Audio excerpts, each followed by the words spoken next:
Dan Illman, Mike Beer, kicking off a pick four on Saturday at Delaware Park. It's Delaware Handicap Saturday, and race number 5 is a graded stakes race as well. We'll throw up the field for the Robert G. Dick Memorial. Fillies and mares going 1 mile and 3/8, 3 turns around at Delaware Park. $150,000 is the purse. There's some talented fillies and mares in this race, Mike. The 4, Micheline, is one of them. This horse is a multiple stakes winner. Just didn't fire last time out in the Eatontown, but I have a feeling stretching back out to this distance could really help her. Yeah, I agree. I actually like this horse going a little bit longer as opposed to going a little bit shorter. That Eatontown was actually a pretty strong field for a grade 3 last time, Dan. Boy, I didn't think she got a very good trip or ride in that race.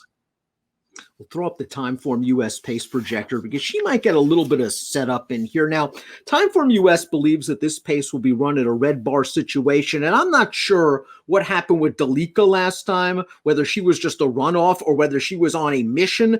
If she tries to run that race again, she'll be up and on the lead on a fast pace. Candy Flower might have something to say about that, too.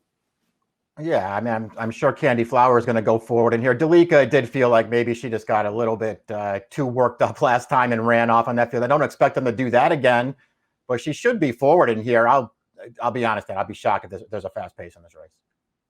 Hotsy Totsy, the number 1, would appreciate a little bit of pace, although she is stretching out a half mile and drawing the inside post, might be able to slot into that pocket position that Timeform US has her in. Let's watch her most recent start. Her first race for trainer Amber Cobb. This is a 7/8 of a mile sprint at Belmont Park. She's far behind early. She's going to come with a nice solid run to be second.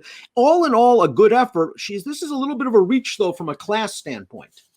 Yeah, and stretching all the way out, too. I mean, if nothing else, this was a big closer's race, Dan. That's the winner right to her inside, who actually came from behind her to win this race. So it's set up very well for her running style. She did her best with it to get second, and she's going to have to do better than that against this field. Candy Flower, the number 2, is one of the speeds in this race, and she's in very consistent form. In her last 5 races, 3 wins, a narrow second, a narrow third. Let's watch her gate-to-wire performance at Belmont last time out. Going 1 mile and a 16th, Manny Franco put her on the lead. She's going to be all out to win. The Buyer's speed figures are going the right way, and she has run well going a distance of ground in the past. The problem is, if Delika even pushes her a bit, it could set her up perhaps for somebody else. Yeah, exactly. And, she does manage to just hold on in this race, Dan, but she got absolutely loose early. And it's not like it was some kind of superstar in Pecatonica running at her late there. She ran fine at 1.5 miles, 3 starts back, but that's another race where she basically walked on the early lead, was still there in the stretch and just couldn't hold on. I mean, I won't be surprised when she runs well again because she's a pretty cool horse. I just don't like her on top. Graham Motion is so good off layoffs, and he had Blame Debbie ready to go off what, a 6.5-month layoff last time out, going 1.5 miles on a turf course that was certainly less than firm. But it also helps when you get a trip and a ride like this from Victor Carrasco. Let's watch Blame Debbie's win researching at Pimlico. These fractions are right. Trotting horse fractions, 55-1, 3/4 in 122. Yeah, she's supposed to hold off Luck Money. Yeah, I mean, she wins this race very easily. I think she doesn't hold off Luck Money. Luck Money doesn't really get anywhere near her in here. But you're right that Blame Debbie just had all the best of it in here. They just let her go to the front. I mean, we're showing the stretch run. Go back and watch the beginning of this race, and you just sort of have to ask yourself what the rider of Luck Money was doing in that race. I don't know why he gave away so much position, but he gave his horse no chance to win. That being said, Blame Debbie's a really nice horse, and she got really good last year once they stretched her out. That was her first start off the layoff last time. I'll expect her to run even better in this race, Dan. She does not need the lead to be effective. There's a lot to like about this horse. There certainly is a lot to like. You're absolutely right that she doesn't need the lead. She's unlikely to make the lead with the 2 in here in Delika, but go back to her race in Formulator 4 back, and you'll see her power past the field at Keeneland. She is very good. She's trained by a great horseman in Graham Motion, and Blame Debbie should be right in the thick of things in the stretch. Micheline is the 4, and Micheline ran 10.5 furlongs last summer at Kentucky Downs. She got it done over Harvey's Little Goyle, who is very, very good in the Dueling Grounds Oaks. I think a couple of folks are going to look at her last 2 races and say maybe she's trending a bit off form, but that Jenny Wiley was a race with no pace and some really good horses, and the Eatontown, you mentioned the trip and ride. Yeah, I think you do have to be maybe a little concerned about her last two races because they really aren't anywhere near her best, and so I think that has to at least play into your thinking at some point, especially since she's the morning line favorite. I'm going to make excuses for him, Dan. The Jenny Wiley with no pace on a yielding turf course that it just felt like Micheline hated it, and she didn't really pick up her feet. And last time, I just didn't like the trip or ride that she got. It was a race that was sort of dominated towards the front. She was trying to go forward early. There was a lot of traffic. She had to steady back out of it. She wound up way back off the pace and wide every step of the way and just didn't really fire. I'm going to give her a pass for her last two races. And, I personally am someone who have always preferred her going longer. I'm not sure why they haven't run her in longer distance races before this, Dan. I really feel like her best game is longer distance races. It appears that trainer Brendan Walsh has figured out Temple City Terror, the number 5's hole card, and that is distance. She stretched out to 1.5 miles last time out in the Kirtana. That was the race where Delika was a runoff pace setter, and Delika still had about 6 lengths on this field at the 8th pole. Temple City Terror was able to reel her in. I'm a little concerned watching that race back that no one else was doing any running, though. Yeah, I don't know. I didn't really know what to make of it, Dan. I mean, I don't want to take anything away from Temple City Terror because maybe you're right. Maybe stretching her out is just what she wanted to do, and it upped her game a little bit. But they came to the top of the stretch in there. It still looked like she had no chance to win, and I just kind of sort of felt like it was more Delika getting tired and not finishing that race off than it was Temple City Terror making some kind of big run. Graham Motion also has tonal verse in here, and on the face of it, tonal verse just looks too slow to compete. The sheer fact that Motion has tonal verse in here might want you to at least take a second glance. Let's watch her most recent start on the turf. 7.5 furlongs, first time off of a long layoff. Not a strong field of maidens at Delaware, but she sat right up close to the pace. She got it done in professional enough fashion, and then she came back to win an off-the-turf race. She's bred to go long, but she's going to have to run her best by a very long way.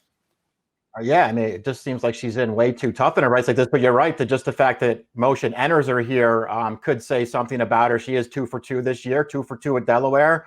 Obviously in the best form of her career. We'll see what she does. Luck Money was beaten less than 2 lengths by Micheline in the Dueling Grounds Oaks last year, then went on a 2-race win streak. I liked her win in the Zagora. 3 back over yielding ground going 1.5 miles, where she went after the leader from the outside, took over turning into the straight, and held off the closers, including Muta Makina, who's pretty good.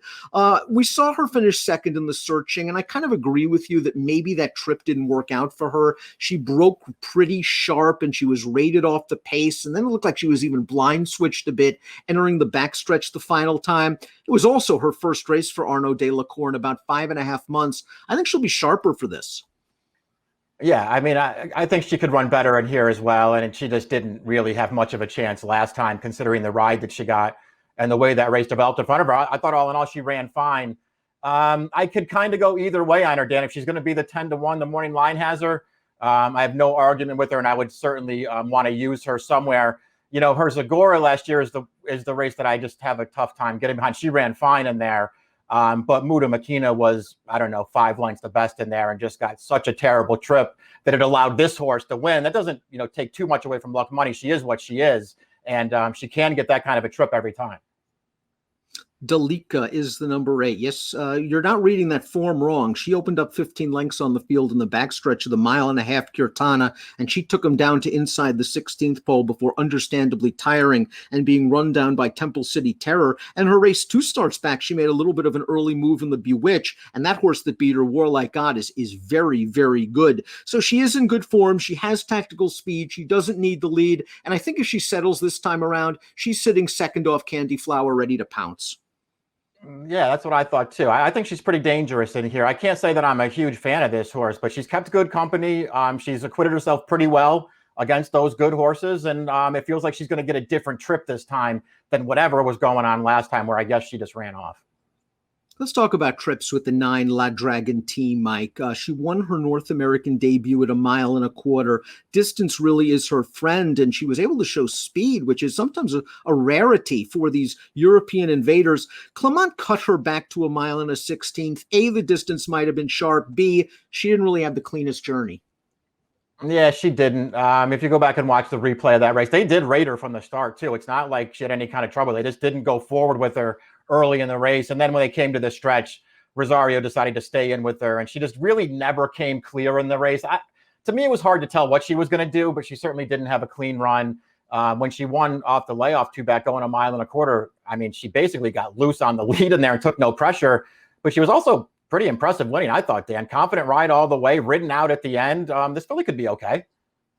Let's take a look at our top picks for the Grade 3 Robert G. Dick Memorial, kicking off a pick 4 at Delaware on Saturday. Micheline's the class in the race. She has tactical speed. She's getting out to a really appropriate distance for her. In some ways, she's the horse to beat, despite the presence of a nice horse in Blame Debbie. Yeah, we'll see how they bet the race. I don't know how short a price I would take on Micheline, Dan. But again, I'm one who I've wanted her to be stretched out in distance. They're finally doing it, so I'm going to stick with her in here. I don't know. I didn't really get clever in here. I like the two favorites. It seems like the 4 and the 3. I'm curious to see what Luck Money does second time back. She was able to improve a little bit second time of the form cycle last year, winning her maiden. She did a lot in a short amount of time last year. And again, that break for me, I think maybe had her a bit short in the searching. Maybe that's why they were a bit tentative. They wanted to save something for the end. She's a great price on the morning line. We'll see if we get the 10-1. 4387 for Mike, 7538 for me. The Grade 3 Robert G. Dick Memorial. Really nice Delaware handicap card on Saturday. Good luck.